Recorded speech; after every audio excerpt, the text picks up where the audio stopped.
పుష్పగంధి పుండరీకా పట్నాన్ని సంపాతి అనే రాజు పరిపాలించేవాడు. అతని రాణి చంద్రలేఖ.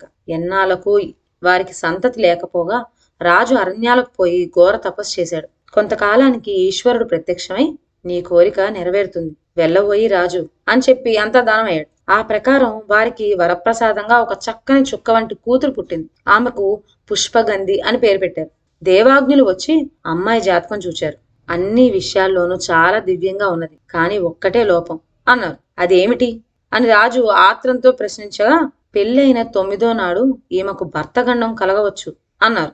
ఈ మాట విన్నప్పటి నుంచి రాజు రాణి దిగులు పెట్టుకున్నారు. పుష్పగంధికి యుక్త వయసు వచ్చింది. కూతురు పెళ్లిని గురించి రాణి పదే పదే భర్తతో ప్రస్తావింపసాగింది. అందుకు సంపాతి, రాణి పెళ్ళైన 9వ రోజున మన పుష్పగంధికి 5వతనం తొలగిపోతుందని చెప్పారు జ్యోతిష్కులు. పెళ్లి చేయకుండానే ఉంటే ఆ గండం దానంతటా అదే తప్పుకుపోతుంది కదా, కనుక పెళ్లి మాట తలపెట్టనే వద్దు అన్నాడు. ఒక రోజున పుష్పగంధి చెలికత్తెలతో సహా బయలుదేరి వేడుకగా ఒక అరణ్యం చూడబోయింది. ఆ అరణ్యంలో ఒక కొలను కనపడేసరికి రాజకుమార్తె చెలికెత్తెలు అందులో సరదాగా జలకాలాటం ప్రారంభించారు. అంతలోనే డేగ ఒకటి వచ్చి కొలను గట్టు మీద వాలింది. అది దగ్గరగా రావటం చూచి రాజపుత్రి దాన్ని పట్టుకోబోయింది. ఆమె పిట్టను పట్టుకోబోతూ ఉండగా ఆ డేగను వదిలిన రాజకుమారుడు రత్నమండనుడు అక్కడికి వచ్చాడు. డేగను వెతక వచ్చిన అతడు ఆమె సౌందర్యాతిశయులకు పరవశుడైపోయాడు. డేగ కోసం వెళ్లిన రత్నమండనుడు ఎంతకు రాకపోగా అక్కడ కనిపెట్టుకొని ఉన్న అతని నేస్తుడు ఇంద్రదత్తు వెతుక్కుంటూ వచ్చాడు. పరిస్థితి చూశాడు. రత్నమండనుడు మనసు విడిచి, నేస్తం, నేనా పుష్పగంధిని పెళ్లాడు తీరాలి, లేకుంటే జీవించి లాభం లేదు అన్నాడు. సరే, ఆ అమ్మాయి సంగతి కనుక్కొద్దామని అతడు బయలుదేరాడు. కొంత దూరంలో ఒక రాకుమార్తెకు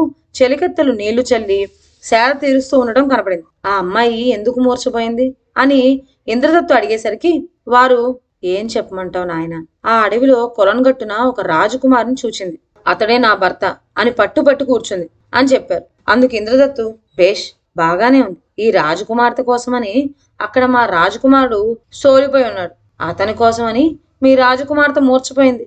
సరే, ఇంతకంటే కావాల్సింది ఏమిటి అంటూ మరలిపోయాడు. ఇంద్రదత్తు నేస్తుని కూడా తీసుకొని తమ దేశం చేరుకున్నాడు. రత్నమండనుడు తండ్రి అయిన నందమహారాజుకు సంగతి సందర్భాలన్నీ వివరించి చెప్పాడు.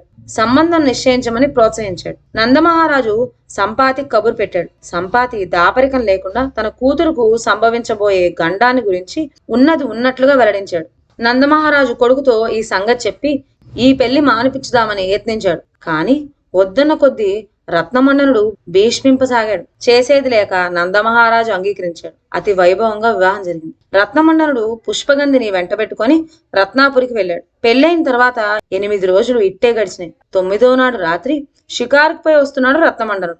ఆ చీకట్లో అతడు ఇంటికి మరలిపోతూ ఉండగా ఎవరో అతన్ని పేరు పెట్టి పిలిచినట్టు అనిపించింది.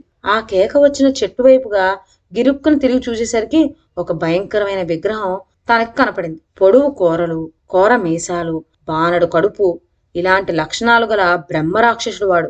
ఆకలి వేస్తోంది, రా రా మింగేస్తాను అంటూ గర్జించాడు ఆ రాక్షసుడు. అప్పుడు జ్ఞాపకం వచ్చింది రత్నమందనుడికి పుష్పగంధి జాతకంలో భర్తగండం ఉన్న సంగతి. ఓహో, ఇదే కామోలు జ్యోతిష్కులు చెప్పిన గండం. ఏమో అనుకోని ఉపేక్ష చేశాను గాని వారి వాక్కు వృధా కాలేదు. కాని ఏం చేస్తాం అనుకున్నాడు. ధైర్యంతో ఆ రాక్షసుని ఎదుటికి వెళ్ళి, అయ్యా, ఇదిగో వచ్చాను. నన్ను మింగివేసి నీ వాకలు తీర్చుకోవచ్చు. పుట్టిన ప్రతి జీవుడు గిట్టవలసిందే. రోగాలతో రొచ్చులతో చచ్చే కంటే నీ వంటి రాక్షస ప్రభువుకి ఎర కావటంలోనే పుణ్యం పురుషార్థం ఉన్నది. అయితే ఒక్క మనవి, నీవు నన్ను ఆకస్మికంగా పట్టేశావు. ఈ మాట్టున కబలించి వేస్తేవంటే నన్ను కన్న తల్లిదండ్రులకు కట్టుకున్న భార్యకు ద్రోహం చేసిన వాడిని అవుతాను. కనుక ఒక్క గంట సేపు నన్ను వదులు, నా వాళ్ళతో చెప్పి వస్తా. ఇదే నా తుది కోరిక అన్నాడు రత్నమండనుడు. సహజంగా పాషాణుడే అయినప్పటికీ ఆ రాక్షసుడి హృదయం కరిగిపోయింది. ఏమంటే రత్నమండనుడు చెప్పిన మాటలు ఎంతో సబబుగా ఉన్నాయి. అయినా ఆటంకం కలిగించుదామని రాక్షసుడు ఒక మాట అన్నాడు. అబ్బాయి, ఏదో చాలా నిజాయితీగా మాటలు చెబుతున్నావు, బాగానే ఉంది. కాని ఇంటికి వెళ్తే మరలు రావటం నీ వశం కాదు సుమా. ఇలా చాలా మంది చెప్పి తప్పించుకుపోతూ ఉంటారు, మాట నిలబెట్టుకునే వాళ్ళు తక్కువ అని హెచ్చరించాడు. అందుకు రత్నమందనుడు, అయ్యా, నీకు సందేహం ఎందుకు? ఒకవేళ నేను ఈ తూరి తప్పించుకున్నానే అనుకో, మళ్ళీ నీ కంటపడకుండా ఎక్కడికి పోగలను. మోసం చేసి నెగ్గగలనా అని ఎదురు ప్రశ్న వేశాడు. రాక్షసుడు పకపకా నవ్వి, సరే నువ్వు పోయిరా, కానీ ఒక ఒట్టు వేసుకోవాలి.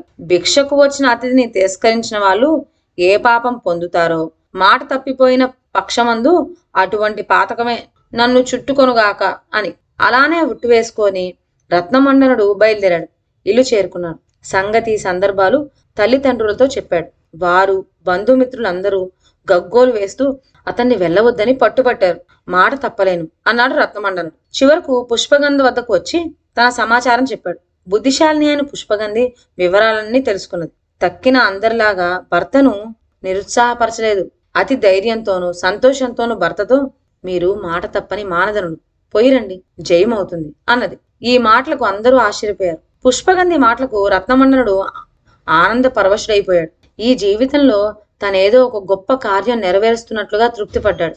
చెప్పిన గడువుకు సరిగ్గా రాక్షసుడు ఎదుట ప్రత్యక్షమైనాడు. స్వామి, వచ్చాను, ఆకలి తీర్చుకో అన్నాడు రత్నమండనుడు. చెట్టు మీద నుంచి రాక్షసుడు దిగివచ్చి రత్నమండనుని పట్టుకున్నాడు. అంతలోనే భిక్షాందేహి అని మాటలు వినబడినాయి. తిరిగి చూచాడు. ఆ భిక్ష కోరిందెవరు? రత్నమండనుడి భార్య పుష్పగంధి. అంత ఆకలితో ఉన్నప్పటికీ రాక్షసుడు, అమ్మా, ఏం భిక్ష కావాలి నీకు అని అడిగాడు. పతి భిక్ష అన్నది ఆమె ఎంతో వినయం. రాక్షసుడు అదృశ్యమైపోయి ఆ చోటున ఒక దివ్య సుందరుడైన గంధర్వుడు కనిపించాడు. అతడు రత్నమండనుడితో, ఓయి రాజపుత్రుడా, నీ భార్యకు భర్తగండం తప్పింది. మీ కష్టాలు గట్టెక్కినాయి. ఆమె నీకు తగిన భార్య, కుశాగ్ర బుద్ధి.